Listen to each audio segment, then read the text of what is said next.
Hello guys, welcome to my new mini blog. সকালটা একটা চা দিয়ে শুরু করলাম। আর আজকে কিন্তু ব্রেকফাস্টে খেয়েছিলাম কচুরি। আর আজকে যেহেতু বাড়িতে একটা কাজ ছিল, সেটা হচ্ছে আমার মাসির শ্বশুর শাশুড়ির বাৎসরিক কাজ, তার জন্য ওখানে রান্নাবান্না হচ্ছিল। ওটা আর বেশি কিছু দেখালাম না। তারপরে যেহেতু আমার দিদির জন্মদিন ছিল তার পরের দিনই, তার জন্য এখানে আমরা কিন্তু গিফট র্যাপিং করছিলাম আমি আর আমার বান্ধবী মিলে। তারপরেই চলে গেছিলাম কেক কিনতে, কারণ আজকে রাত 12টা একটা সারপ্রাইজ দেবো। বাড়িতে এসেই দেখি এখানে সবার জন্য রান্না করা হচ্ছে।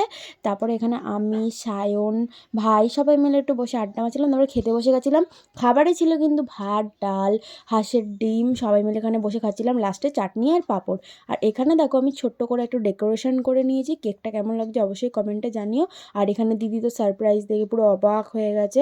আর এইগুলো ছিল হচ্ছে দিদির গিফট, যেটা দিয়েছিল আমার জিজু। আর এর পাশেই ছিল যে গিফটটা, এটা দিয়েছিলাম কিন্তু আমি। কেমন হয়েছে অবশ্যই জানাবে। এখানে ছিল একটা ব্যাগ, দুটো কানের, লিপস্টিক, একটা মিরর। দিদির কিন্তু খুব পছন্দ হয়েছিল গিফট।